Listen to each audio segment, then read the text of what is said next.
Está entrando no ar Portos, Aeroportos e Modais, com Ednei de Oliveira. Olá amigos, bom dia. Estamos começando mais um programa Portos, Aeroportos e Modais. O Brasil deve exportar cerca de 180 bilhões em 2008, um aumento considerável em comparação ao ano passado. Mas transportar as mercadorias do produtor até o consumidor final passa por sérios desafios. É necessário uma logística eficiente para melhorarmos a competitividade dos produtores e dos exportadores brasileiros. Hoje vamos falar sobre os terminais portuários e a sua relação com os usuários. O que os usuários dos portos têm a dizer e o que os terminais portuários têm a nos dizer.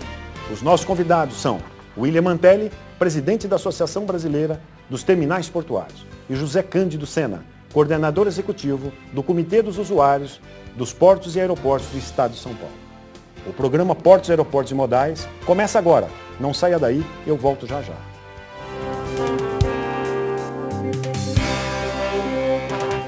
Gosta de moto? Quer trocar sua moto? Olha só a dica que eu tenho para você.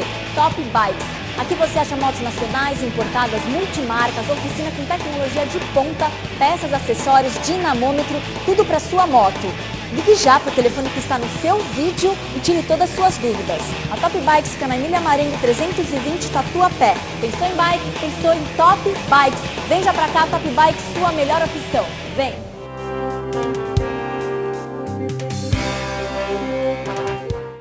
O programa Portos, Aeroportos e Modais está de volta. Vamos falar dos terminais portuários e a sua relação com os usuários. O Brasil deve correr contra o tempo para que os produtos nacionais não percam mercado para outros países. E nesse cenário, os portos exercem um papel fundamental. É necessário investir em dragagens, criação de novas áreas de atracação, acessos terrestres e marítimos e na tecnologia da informação. A burocracia dos portos é ainda um grande entrave, fazendo com que o ato de descarregar e carregar uma carga leve dias. A relação trabalhador e empresário também sofre por falta de sintonia.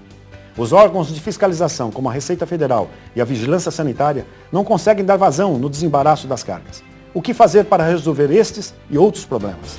Para conversar conosco, convidamos William Mantelli, presidente da Associação Brasileira de Terminais Portuários, e José Cândido Sena, coordenador executivo do Comitê de Usuários de Portos e Aeroportos do Estado de São Paulo.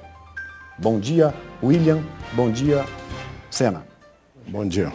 Bom, nós sabemos que os portos acabam aparecendo as falhas de infraestrutura do país, porque ele é o grande responsável pelas exportações brasileiras. 95%, como nós sabemos, são exportados pelos portos. A pergunta é a seguinte: os terminais portuários estão preparados ou não para receber esse 6% que se prevê de aumento nas exportações desse ano de 2008? William Mantelli. Eu diria que os terminais portuários, sejam os terminais de uso privativo, como são os terminais da Vale do Rio Doce, da Petrobras, da Aracruz Celulose e outros tantos, em número de 130, e mais os terminais que foram privatizados, embora de uso público, como principalmente os terminais de contêineres. Em Santos temos o exemplo da Santos Brasil, da Tecondi, da Libra e de outros. Tá? Eu diria que esse conjunto de terminais, seja de uso privativo ou de uso público, estão preparados, já estão respondendo à altura, estão com uma elevada qualidade na produção dos seus serviços, com um custo competitivo. Né? Mas o que atrapalha, o que está ameaçando os terminais, e vem isso desde os idos de 93 para cá, é a parte do governo. É a falta de dragagem, é a falta de uma gestão administrativa nos portos adequada, é a redução da burocracia, é a eliminação desse grevismo que tanto emperra a nossa atividade portuária. Perfeito. Sena, tem alguma... Você como representante do Comitê dos Usuários... Complementando as observações do Mantelli, eu diria que, de fato, os terminais, chamados terminais molhados, né, privados de uso público, eles, em Santos, estão, de fato, em condições de dar vazão a esse fluxo de comércio atual e esse prospectivo aí para os próximos anos. Agora, no nosso entendimento, eu adicionaria às palavras do Mantelli a necessidade de uma maior articulação, no caso específico de Santos, da operação nesses terminais molhados de contêineres com a sua retaguarda, aquilo que compõe o chamado retroporto de Santos, em que existem recintos alfandegados e, sobretudo, terminais de contêineres vazios. No caso de Santos, são 22 terminais, são chamados depots de contêineres vazios, que tem um papel extraordinário na movimentação de contêineres do Porto de Santos, que é de longe o porto que mais movimenta contêineres nos portos brasileiros. Se não me engano, as últimas estatísticas mostraram que Santos sozinho responde pelo somatório dos outros 7 que vêm na sequência em ordem decrescente de movimentação, tendo atingido no ano passado cerca de 2,5 milhões de TEUs, dos quais 74% são de contêineres cheios e 26% de contêineres vazios.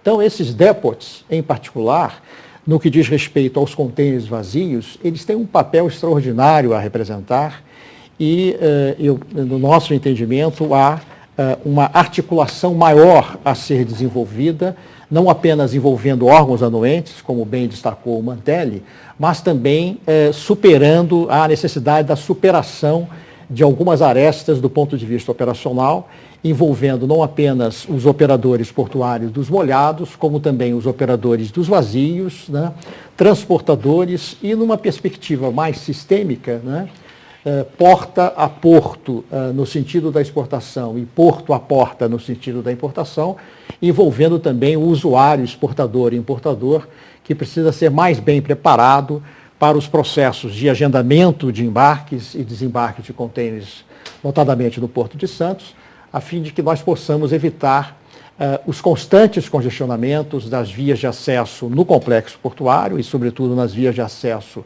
aos terminais molhados e vazios. E, portanto, eu faço essa observação em caráter complementar ao que o Mantelli acabou de observar.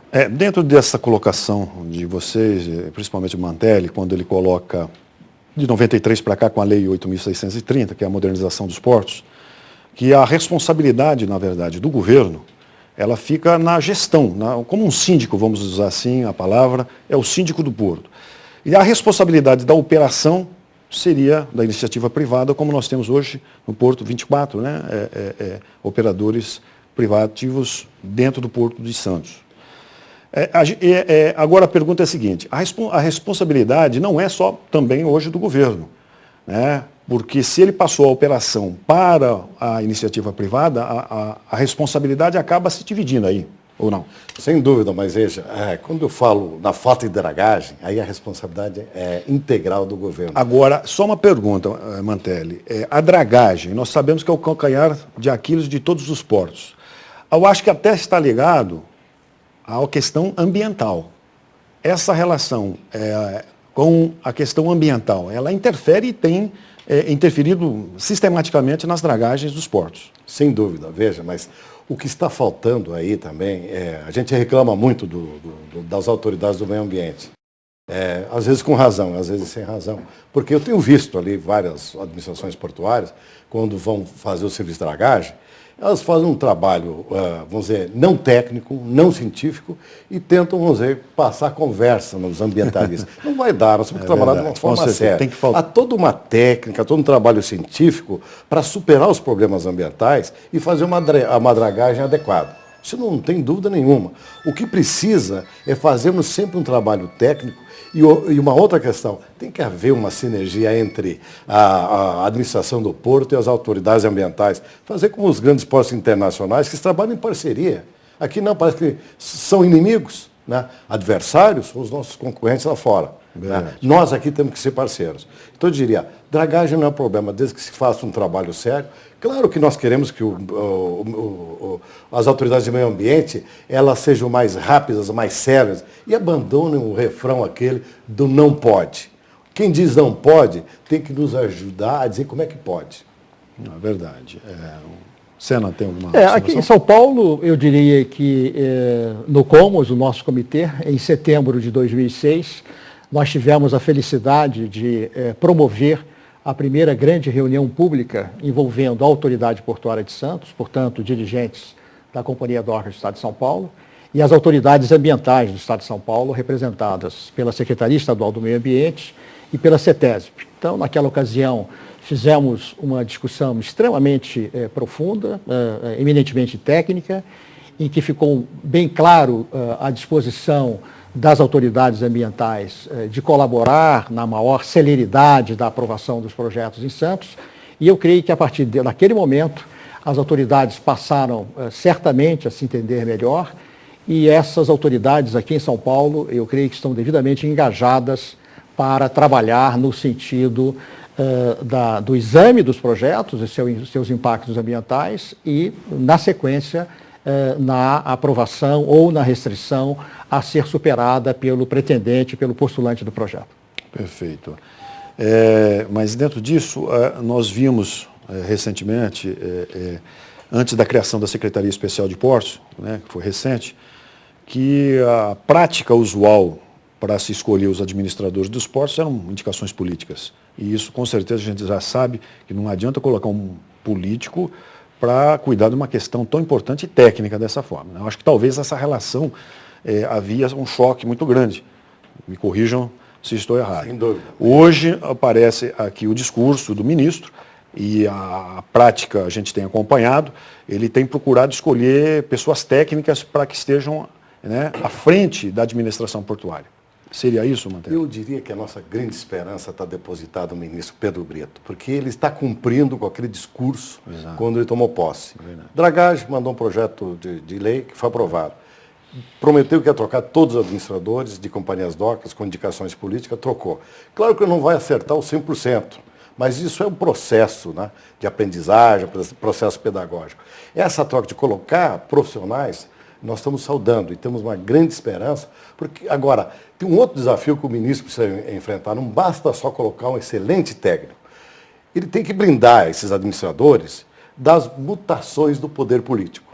Porque daqui 2 anos há eleições, tá? Vão trocar todos. Quer dizer, se nós não blindarmos esses administradores das mudanças políticas, a cada 2 anos ou 4 anos no máximo, que nós temos eleições nesse país a cada 2 anos, há uma influência, uma interferência nos portos. Nós temos que blindá-los para que esses profissionais tenham médio e longo prazo para projetar. A gente vê no exterior os portos belgas, tá? Os da Holanda, tem administradores lá que estão há 20 anos. Quer dizer, qual seria a fórmula para que a gente mantivesse os gestores, os administradores que estivessem fazendo um bom trabalho? O governo indica, o CAP homologa, Conselho de Autoridade Portuária, é uma forma, tem outras, mas essa. E a sua destituição tem que passar pelo CAP. Se o CAP não autorizar, ele fica... Não sai. Você não falou uma palavra que os nossos telespectadores, talvez muitos, não desconhecem, a palavra CAP, né? Que é o Conselho de Autoridade Portuária.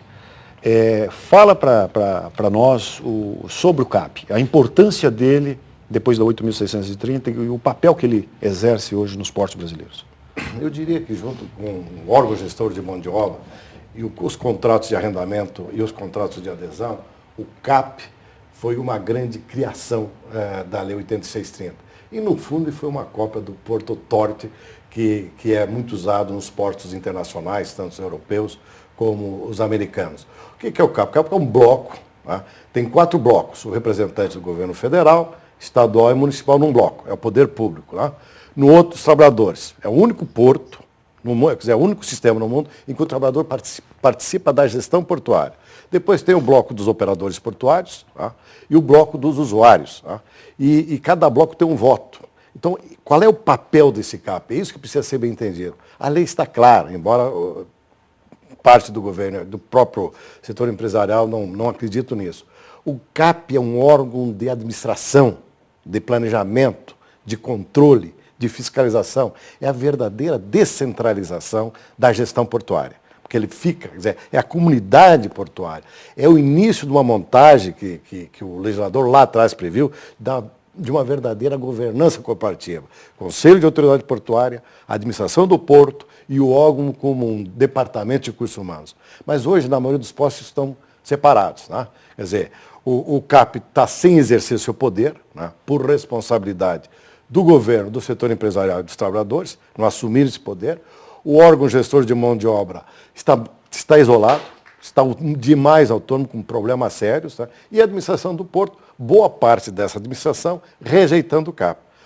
A posição do ministro dos Portos é no sentido de realmente mudar e promover essa governança corporativa. Existe essa vontade? Existe, já está trabalhando nesse tipo. Inclusive, a própria Agência Nacional de Transporte Aquaviário, a ANTAC, desde que o novo diretor-geral, o Dr. Fernando Fialho, assumiu, ele está incentivando e promovendo cursos e treinamentos para os CAPs. Isso é muito importante, porque é a comunidade da região administrando, vamos dizer, o futuro. É a administração democrática, a participação de todos. Exatamente. Os usuários participam efetivamente? Os usuários participam, né? Estão no bloco 4, representando aí interesse de exportadores, proprietários e consignatários de mercadorias, exportadores e importadores, sendo representados nos portos pelas federações das indústrias, pela AEB, pelas associações comerciais.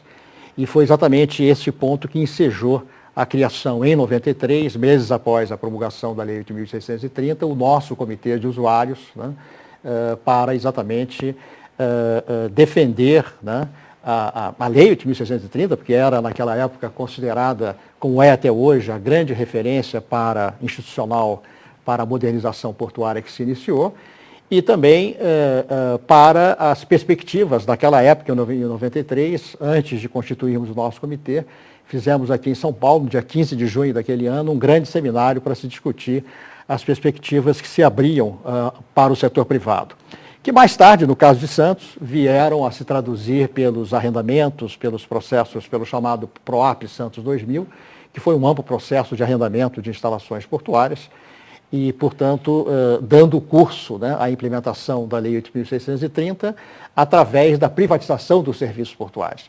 Mas no que tange à questão da perenidade do profissionalismo na gestão portuária, eu gostaria de observar ao que o Mantelli falou, que na nossa visão, quer dizer, achar que a blindagem se dará via CAP é também uma opção, a meu ver, um pouco precária, porque também o CAP pode ser substituído, né, nessa mudança, nessa transição política de um governo para o outro. De modo que acredito que a sociedade brasileira vai querer discutir, como já discutiu em outros setores, e a privatização se mostrou extremamente exitosa, como foi no caso da siderurgia, da telefonia, de comunicações e outros setores, a privatização num sentido amplo, realmente, das companhias docas que ainda estão aí no estado de São Paulo, no Espírito Santo, no Rio de Janeiro, na Bahia, no Ceará. E, portanto, aí eu acredito que se essas empresas vierem a se tornar privadas, né, aí sim, aquilo que destacou o Mantelli, de uma efetiva governança corporativa, em que um conselho é escolhido pelos proprietários da empresa e esse conselho se reúne, formado por pessoas de notória competência no setor, e ele sim escolhe a diretoria executiva da empresa, assegurando dessa forma a continuidade e o profissionalismo tão exigido na gestão portuária atualmente. Perfeito, mas a gente tem sempre aquele receio da monopolização de alguns segmentos que o poder econômico, ninguém se discute, é forte e determina a regra do jogo muitas vezes. A pergunta, eu acho, que nós vamos fazer, para responder no próximo bloco, é muito importante em relação ao CAP. O CAP, ele ficou engessado ou foi a falta de entendimento que ele tem essa importância e esse poder para interferir nos rumos do porto, dos portos brasileiros? Essa pergunta a gente faz no segundo bloco, nós voltamos já já.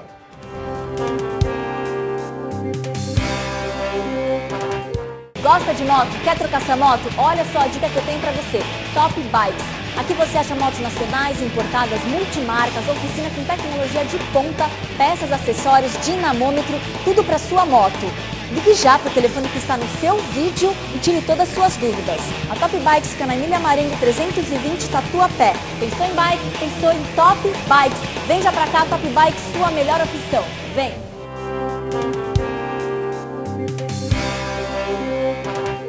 Estamos de volta com o programa Portos, Aeroportos e Modais. E os nossos convidados de hoje, o William Mantelli, que é o presidente da Associação Brasileira de Terminais Portuários, e José Cândido Sena, que é o coordenador executivo do Comitê dos Usuários dos Portos e Aeroportos do Estado de São Paulo.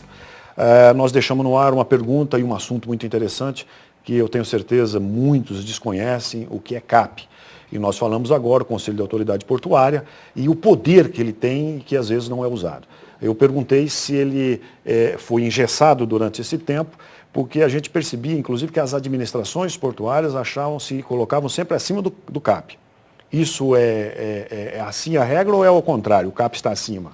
É justamente o contrário. Eu, inclusive, assisti várias reuniões, seminários, em que administradores de portos apresentavam o organograma do porto, aparecia lá a Companhia Docas e o CAP em nível de assessoria ou de consultoria. Isso é um absurdo. A lei é clara. A lei começa abrindo o capítulo da administração dos portos, estabelecendo, em primeiro lugar, Conselho de Autoridade Portuária, depois vem a administração. O que o legislador fez foi, além de copiar os modelos internacionais, foi copiar a lei das SA. O CAP não é nada mais, nada menos que um conselho de administração, que sempre delibera em conjunto. Aí é que está a sabedoria. Tá? Ele não executa, ele delibera, e quem executa, no caso, seria a diretoria ou Companhia Docas. Né?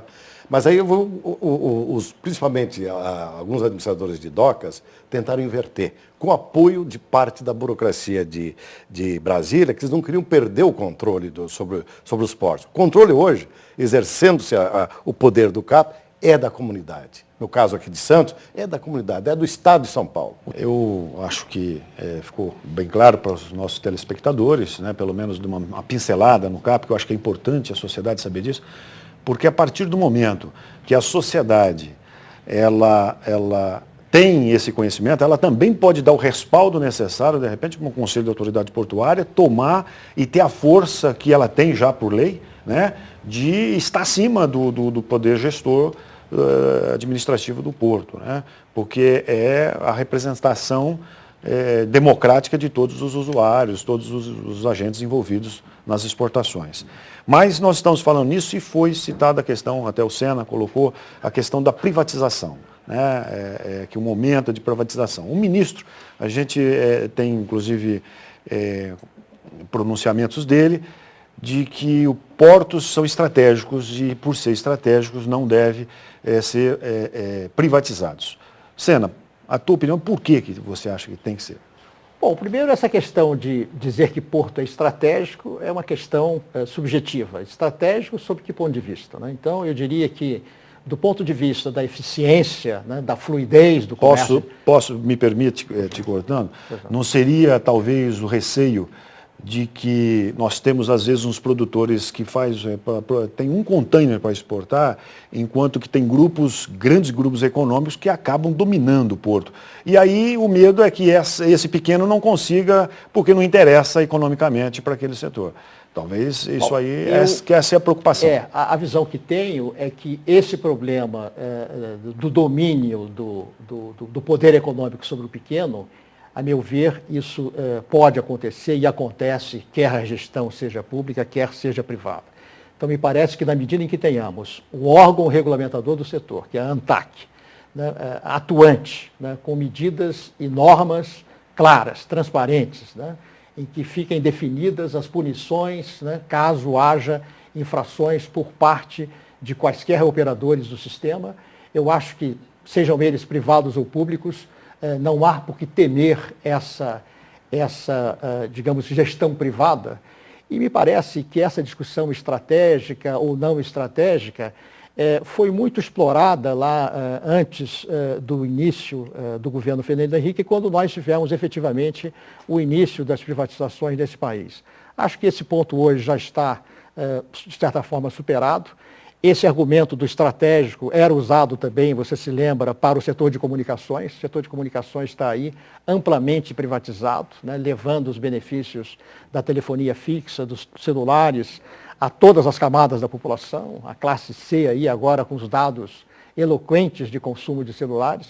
De modo que esse conceito do estratégico, eu acho que é relativo, é subjetivo, e, portanto, a privatização...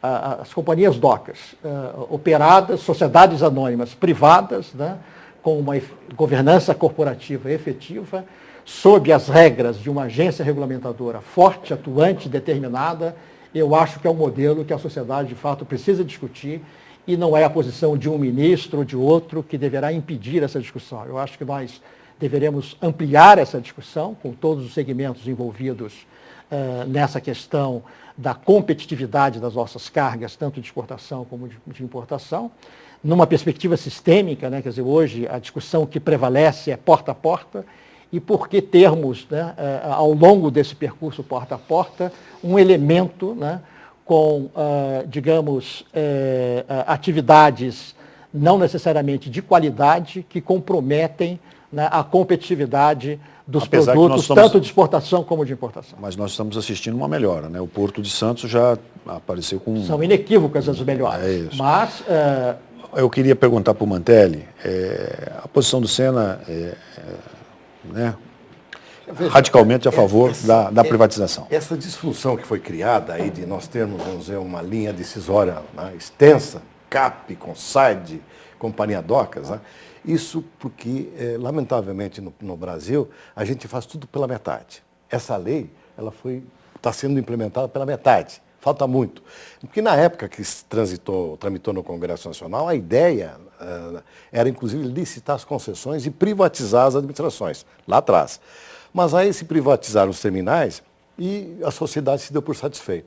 Agora viram que há problemas seríssimos nas administradoras portuárias. Pega o caso de Santos, né, a Docas de Santos, em 2005, num levantamento que foi feito pelo Ministério do Transporte, surgiram lá praticamente mais em torno de 4 mil reclamatórias trabalhistas, sendo um grande número plurimas. Então está todo mundo reclamando contra a Docas. Isso sinaliza o quê? Falta de gestão e uma péssima política de recursos humanos. Se todos os trabalhadores estão reclamando, tem alguma coisa errada. Então, eu concordo com o doutor Sena, e veja, essa questão da privatização também está havendo uma confusão. Ninguém quer privatizar o porto. O porto é patrimônio público, é patrimônio da União. Quando se fala em privatizar, se fala privatizar a gestão.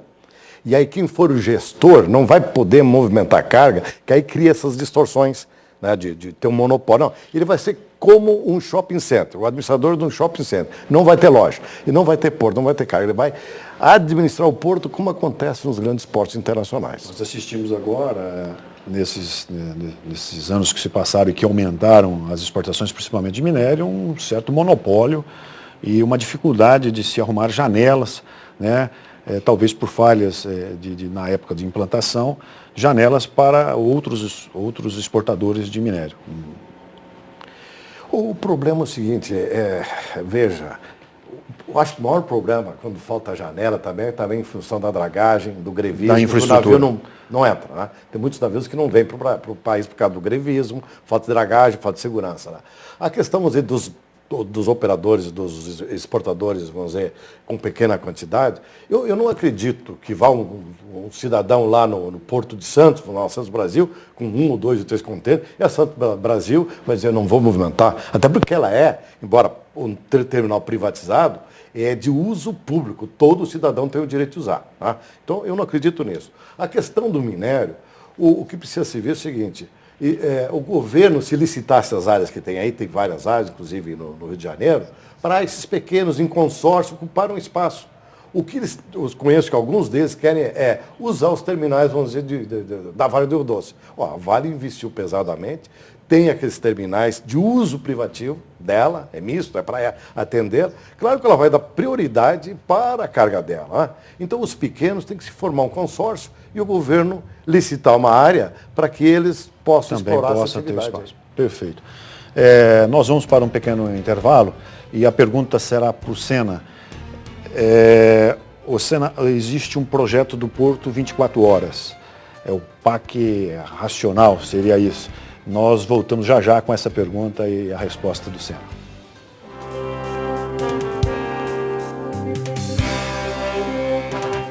Gosta de moto? Quer trocar sua moto? Olha só a dica que eu tenho para você. Top Bikes. Aqui você acha motos nacionais, importadas, multimarcas, oficina com tecnologia de ponta, peças, acessórios, dinamômetro, tudo para sua moto. Ligue já para o telefone que está no seu vídeo e tire todas as suas dúvidas. A Top Bikes fica na Emília Marengo 320, Tatuapé. Pensou em bike? Pensou em Top Bikes. Vem já para cá, Top Bikes, sua melhor opção. Vem!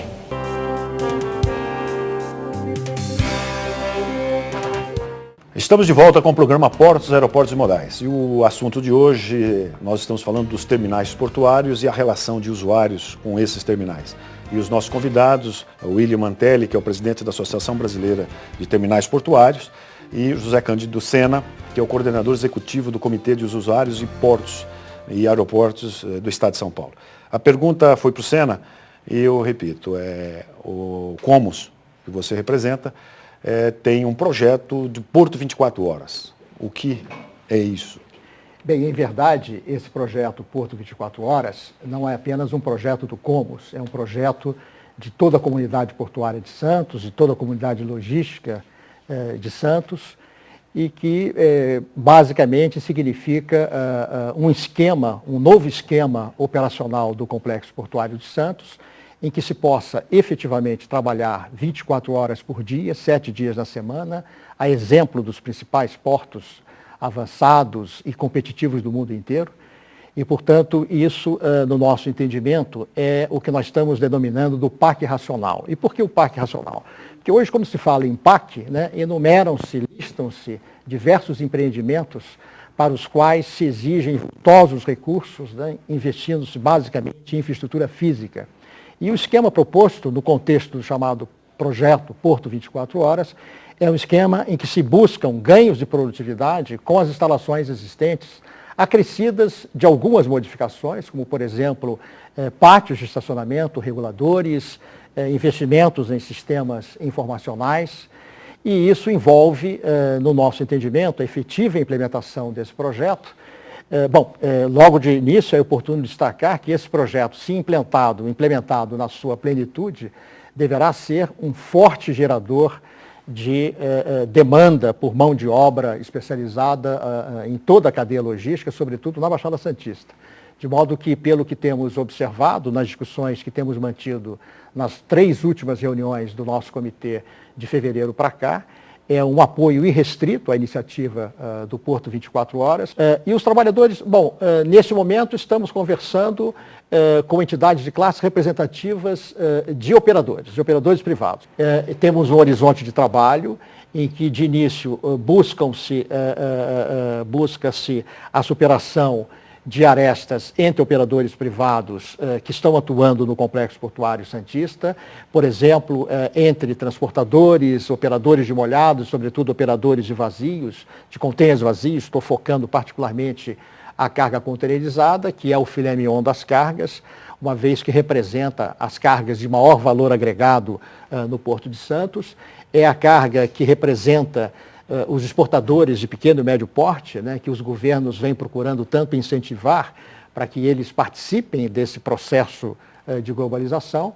E, portanto, é uma carga, essa sim, né, para nós estratégica, porque envolve, né, a participação efetiva de pequenos produtores em negócios tanto de exportação como de importação no momento, e numa etapa posterior, outras operações mais sofisticadas, de joint ventures e outras operações em que eles venham a internacionalizar de maneira mais efetiva seus negócios. Eu gostaria de ouvir do Mantelli o que os operadores, né, portuários, terminais, acham a respeito dessa proposta do Commons. Eu diria que isso é vital para qualquer porto. Hoje, porto que não operar 24 horas, ele tende a desaparecer. Não podemos falar de roubo-porte nunca, né? Foi a nossa grande luta para conseguir essa lei 8630, porque antes, quando todo o porto estava sob controle estatal, trabalhava 8 horas. Sábado e domingo nem pensar. Então tu imagina, um navio hoje, custo médio, dependendo do período, ele pode variar de 30 a 80 mil dólares por dia. Tá?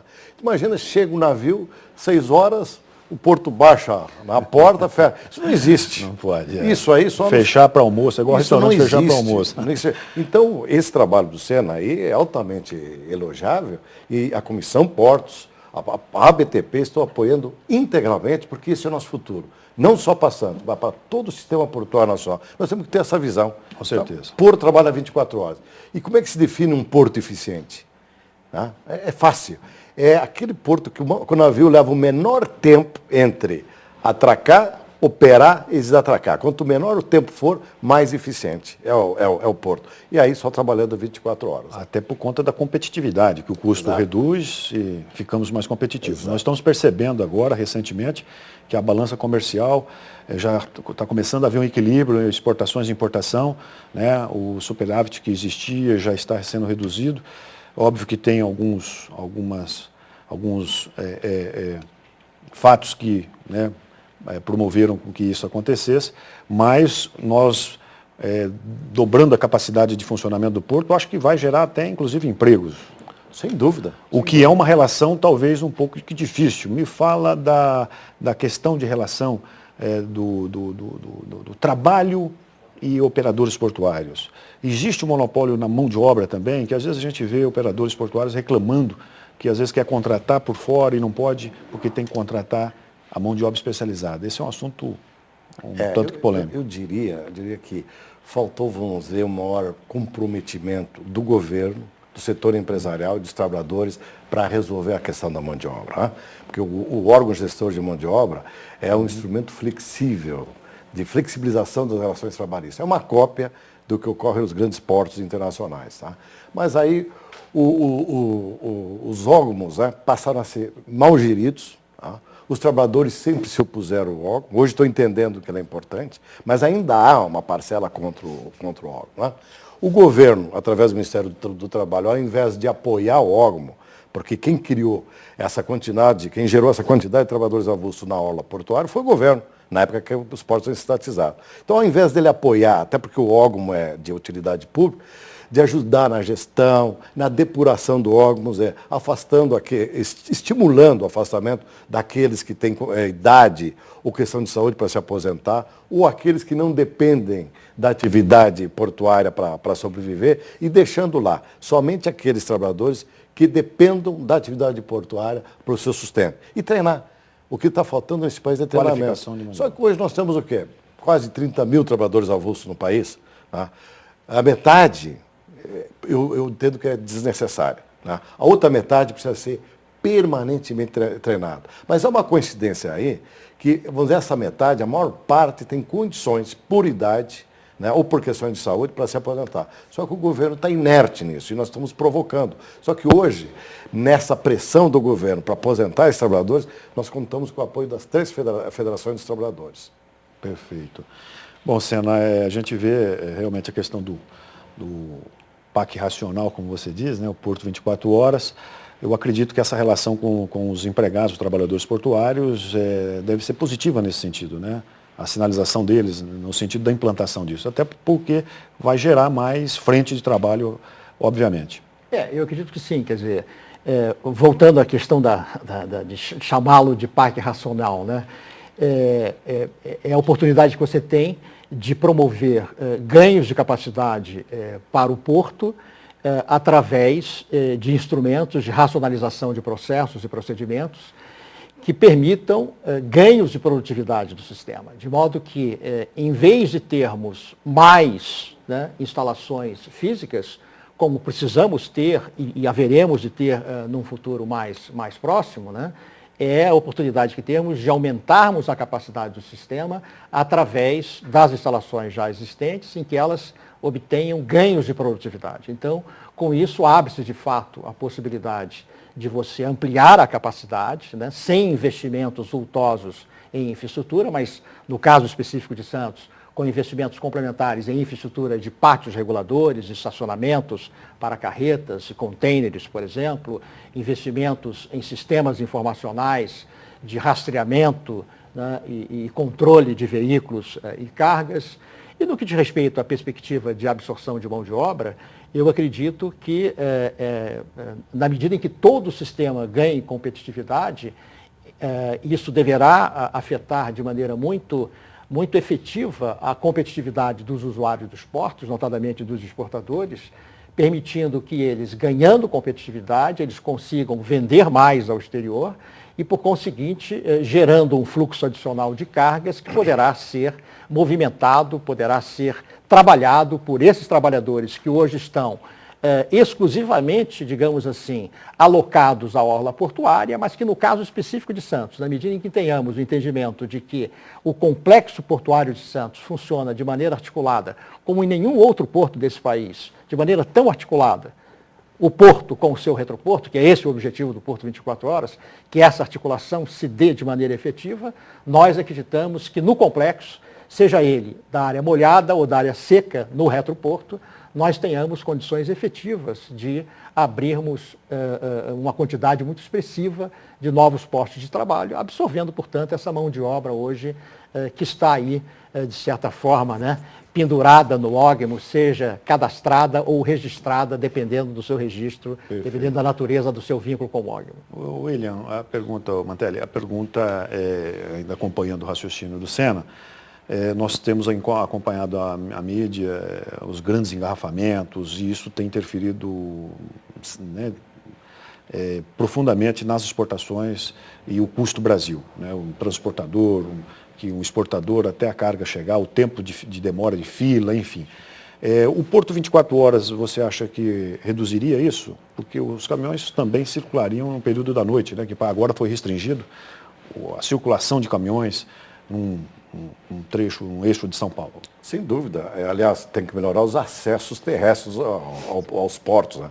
Não só o acesso por água, pelo canal, mas os acessos terrestres. E essa operação de 24 horas, ela é fundamental porque vai ajudar a escoar mais rapidamente vamos dizer, as exportações e importações. Agora, tem um fator aí. Para que o porto funcione 24 horas, que é o nosso desejo, a nossa luta, as autoridades públicas que operam no porto também devem operar 24 horas. Senão, não há condições. Isso, nós temos acompanhado que, às vezes, quando um navio atraca, tem os órgãos federais que vão de fiscalização, como a Polícia Federal, a Receita Federal, a Vigilância Sanitária, e isso acaba, se não houver uma sintonia, atrasa profundamente. Mas isso depende só do governo. O governo tem que determinar. Trabalho 24 horas. Olha, nós estamos numa globalização, numa competição. Chegou 18 horas, ele para de trabalhar, acabou. Estamos numa competição ferrenha internacional, né, de que se todos nós, não só o empresário, o trabalhador, se os servidores públicos não entenderem que eles também são destinatários dessa globalização, que eles são parceiros dessa competitividade e achar que eles estão numa redoma de vidro, esse movimento, essa falta de trabalhar 24 horas, o grevismo que eles promovem, cada vez que eles param um dia, eles estão desempregando o trabalhador dentro da fazenda, o trabalhador da fábrica, né? Estão desempregando. Eles têm que ter essa consciência, que eles têm que nos ajudar, que eles são parceiros. Inclusive nesse a questão momento da greve, né? Principalmente em função da greve. Nós vimos agora recentemente 7 quilômetros de fila no porto porque estão em greve. Ou em aquela operação tartaruga. Isso realmente não pode ocorrer. Mas a Receita... Aí eu falo que esse é um ponto estratégico, né? Que o ministro fala. A Receita está adotando uma medida de primeiro mundo que nós estamos saudando. O que acontece? Ela tá determinando de que os técnicos da Receita vão ir ao encontro do navio. Quando o navio está chegando no canal, eles vão de lancha e já fazem toda a liberação a bordo. Quer dizer, no momento que ele atracar, quando o navio atracar, ele já está em condições de operar. Tal qual no maior porto do mundo, que é Rotterdam. Acontece assim. O navio não espera 1 minuto lá por qualquer autoridade. Todo o desembaraço é feito. A documentação pela informática. Aqueles casos de vistoria é na chegada do navio. Mas nós vemos no discurso. Pode falar, só complementando, no caso de Santos, Ednei, a vistoria é feita até o meio-dia, de modo que aquilo que não for feito até o meio-dia fica para o dia seguinte. Então isso é um absurdo. Né? Então, isso é a parte, isso é bom a gente deixar claro que não é a responsabilidade do gestor, do administrador. Isso já são os órgãos federais. Já são questões relacionadas com os órgãos anuentes que você mencionou. Receita Federal, Polícia Federal, Vigilância Sanitária. Ministério da Saúde, Vigilância Sanitária, são chamados órgãos anuentes. Até meio-dia. Não, peraí, no caso da vistoria do navio, até meio-dia. Agora, a efetiva implementação do Porto 24 Horas passa, como eu destaquei, e isso está ficando claro nas discussões que o nosso comitê tem promovido, passa, num primeiro momento, pela superação de algumas deficiências em nível dos atores privados que atuam nesse complexo portuário de Santos, quer dizer, nos sistemas logísticos que incluem Santos como ponto de passagem e, evidentemente, inclui também uma nova postura dos órgãos anuentes. Mas nós, como estratégia de trabalho, estamos nessa primeira fase dos nossos trabalhos, né, buscando a superação desses entraves, desses problemas envolvendo os atores do setor privado, para, num segundo momento, mostrarmos aos órgãos anuentes, olha, aquilo que concerne ao setor privado, a esses atores que atuam no setor logístico, nós já trabalhamos e já obtivemos aqui esses resultados. Portanto, agora a palavra está com os senhores órgãos anuentes. Exato. E nós vamos para o intervalo, mas antes eu queria dizer, o cabide de emprego não é só de político, não. Tem muito funcionário público aí achando que o governo não é o cabide que ele quer. Trabalha até meio-dia ou não aparece, coloca o terno lá e volta. E isso nós também estamos de olho, pode ter certeza disso. Voltamos daqui a pouco.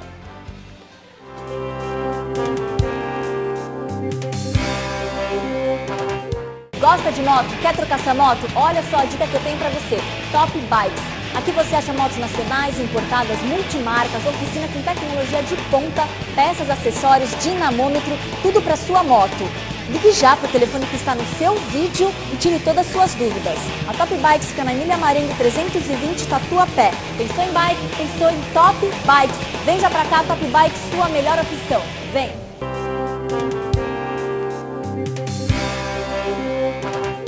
Estamos de volta com o programa Portos, Aeroportos e Modais. E os nossos convidados de hoje é o William Mantelli, presidente da Associação Brasileira dos Terminais Portuários, e José Cândido Sena, que é o coordenador executivo do Comitê de Usuários de Portos e Aeroportos do Estado de São Paulo. Nós estávamos falando sobre a greve remunerada, né?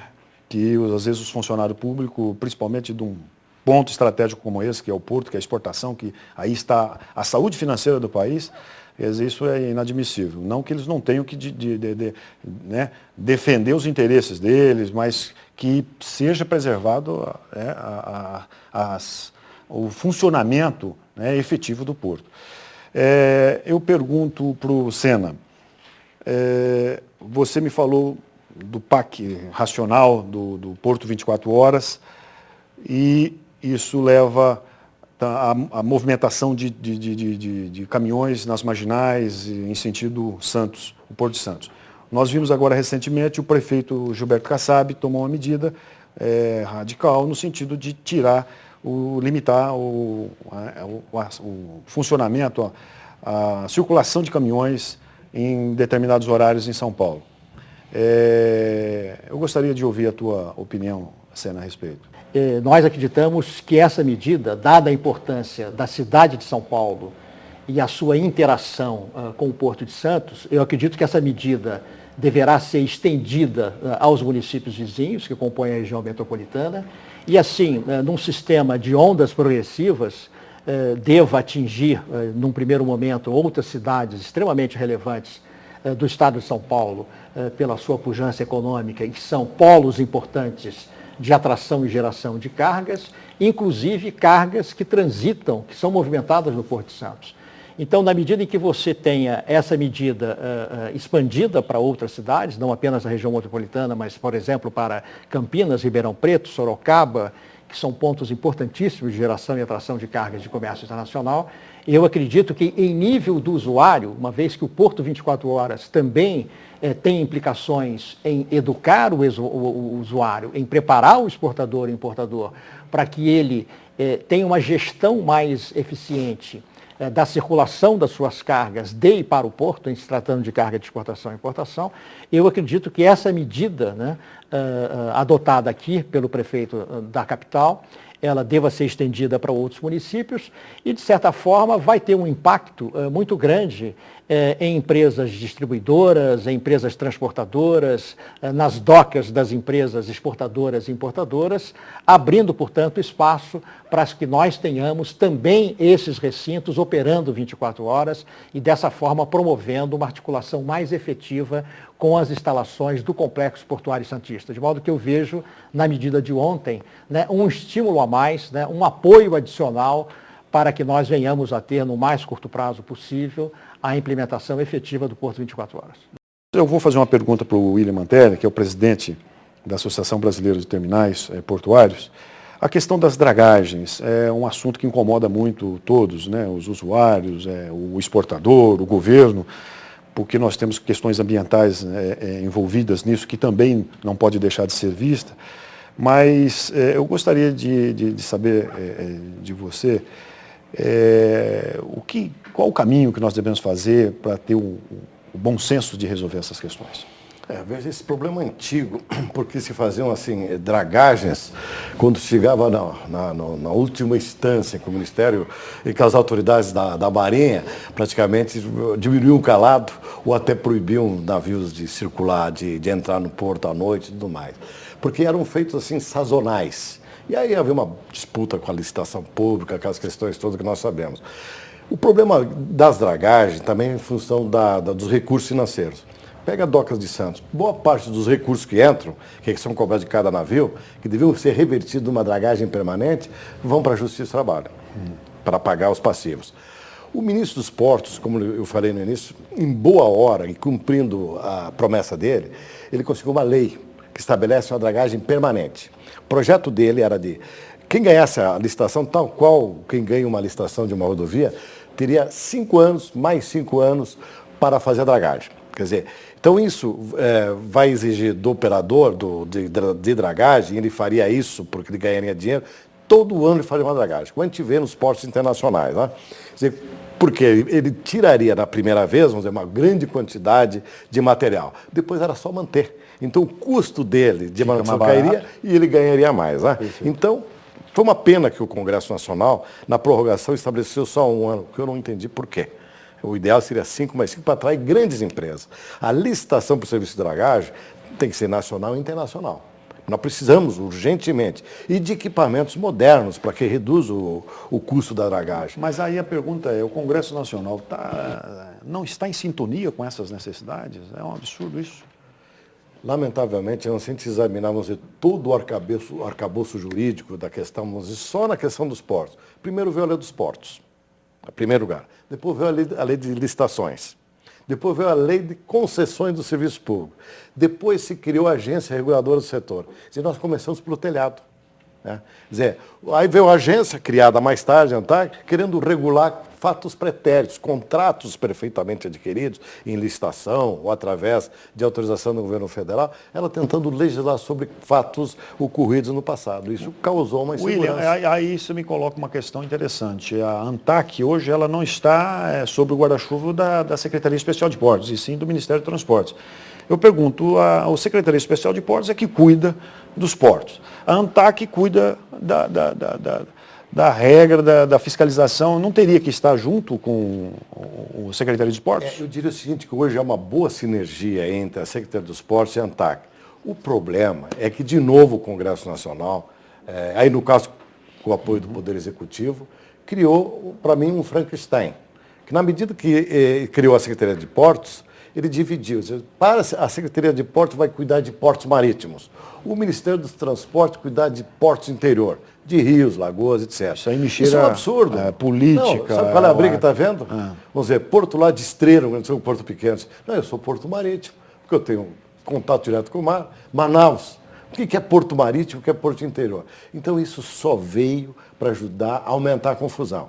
Mas eu repito, eu estou confiando muito no doutor Pedro Brito. Não, com certeza a gente tem acompanhado eu assisti o discurso e quando eu assisti o discurso de posse dele, eu falei, se ele fizer tudo que está falando, vai ser uma maravilha. E ele tem procurado cumprir e a gente tem acompanhado. Agora, nós vimos recentemente até em corda bamba aí quase que querendo tirar ele. Talvez é a pressão porque não está atendendo a interesses que já existiam em outros momentos nesse setor. E ele disse uma coisa que agradou muito o setor empresarial, né? E a sociedade, né? Mas agradou uma parte, aqueles que usam a companhia DOCS para outros fins. Ele disse que uma companhia DOCS, uma administradora de portos, tem que dar lucro. É o único fator que tu vai avaliar a eficiência. Então, para mim, aí ele disse tudo. Os usuários. Tem mais mudanças aí. Perfeito. Os usuários, Sena, nessa colocação que nós fizemos agora, que o William Mantelli fez, está de acordo com essa colocação? Olha, sim, havendo perspectiva de as empresas funcionarem de maneira eficiente, gerando lucro, sim, como o Mantelli falou, isso é uma perspectiva bastante saudável. Agora, cabe examinar se o lucro está compatível ou não com aquela atividade econômica. Quer dizer, você pode ter um retorno sobre os ativos de 2% durante o ano, ou 10% ou 15%, né? O que seria, portanto, quer dizer, a mera existência de lucro, né, não é necessariamente um indicador eficaz para se aferir, né, o nível de competência de uma gestão. Quer dizer, isso tem que ser um indicador mais relativo, né? O lucro em relação a quê? Né?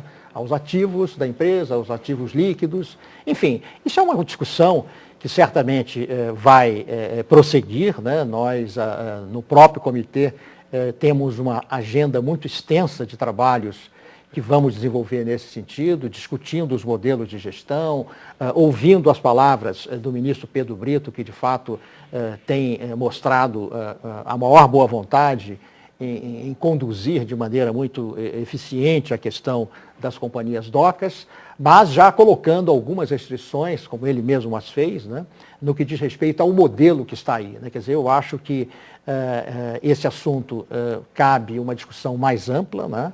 Acho que a sociedade como um todo deve participar mais dessa discussão. Questões assim de natureza subjetiva, como a posição estratégica da União nas companhias docas, eu acho que precisam ser colocadas de maneira muito clara, de maneira muito transparente. E nós, no nosso comitê, pretendemos, né, estar promovendo essas discussões, ouvindo as diversas correntes de pensamento, para aí sim tomarmos uma posição mais efetiva, mais definitiva em relação a esse tema. Perfeito. Pode ter certeza que o programa Portos e Aeroportos Modais também será um espaço para esses debates, né? Que eu acho que o Brasil precisa trazer pessoas do conhecimento de vocês para que transmita para a população, que às vezes é desinformada, o que está acontecendo, na verdade, intramuros, né, desse sistema portuário nacional. Infelizmente, o nosso tempo está se esgotando e eu queria imensamente agradecer a presença de vocês e eu passaria a palavra para as considerações finais. Eu diria que nós podíamos ter falado um aspecto muito importante, que é a falta, de há muitos anos, de uma política portuária nacional. Porque não há uma diretriz nacional. Então, o Ministério do Transporte vai para um lado, a ANTAC vai para o outro, né? As companhias DOC para o outro, e a sociedade fica perplexa. Qual é o rumo? Qual é a diretriz? Qual é o norte da política portuária nacional? Como não existe, nós precisamos. E aí é uma promessa do ministro dos Portos de trabalhar rapidamente para ter essa diretriz e esse norte. É isso que nós precisamos e também, pela importância dos portos, teríamos que separar. Eu acho que o porto é tão importante que ele tem que ser algo do Estado e não do governo, até para não sofrer as influências das mudanças políticas nesse país. Porque ainda discutimos, veja como estamos atrasados, entre esquerda e direita, entre privatização e estatização. É verdade, é lamentável. Sena, por favor, suas considerações finais. Bom, nós, como deve ter ficado claro, nós elegemos o tema Porto 24 Horas como um tema para ser o grande tema central da nossa agenda de trabalhos em 2008 e 2009. Vamos levar essa discussão ao interior, né, da Interlândia do Porto de Santos, da área de influência direta do Porto de Santos, basicamente o estado de São Paulo, o estado de Goiás, Mato Grosso do Sul, Minas Gerais, e, portanto, é fundamental que, ao levarmos essa discussão ao interior, nós tenhamos a efetiva presença e participação de exportadores e importadores, notadamente aqueles de produtos manufaturados, aqueles que são movimentados nos portos como carga geral, e hoje a grande vedete da carga geral é, sem dúvida, a carga containerizada, de modo que essa perspectiva de levar ao interior a interiorização do Porto 24 Horas abre realmente a possibilidade de um contato mais efetivo com os usuários de pequeno e médio porte, que são, em verdade, aqueles que estão no foco das nossas entidades. O Comos está abrigado nas associações comerciais do Estado de São Paulo, em particular na Associação da Capital, mas com forte inter-relação com a nossa federação, que hoje no Estado de São Paulo reúne 420 entidades apenas no nosso Estado. De modo que vamos levar essa discussão ao interior. Já definimos, em princípio, 16 cidades onde estaremos indo e, portanto, ao irmos ao encontro desses exportadores e importadores, nós pretendemos valorizar na questão da sua relação com o Porto de Santos a importância que tem o pequeno e o médio produtor, que hoje estão aí na luta da exportação e da importação. Muito obrigado. Eu tenho certeza que os telespectadores entenderam bastante a importância que os portos exercem na economia nacional, na geração de riquezas, de emprego e os tantos problemas que nós temos que debater. E o programa Portos e Aeroportos Modais é isso, trazer pessoas especializadas, técnicos, para que a gente possa fazer um mapeamento e um diagnóstico daquilo que precisa ser feito neste país. Muito obrigado. Sábado que vem nós estaremos de volta.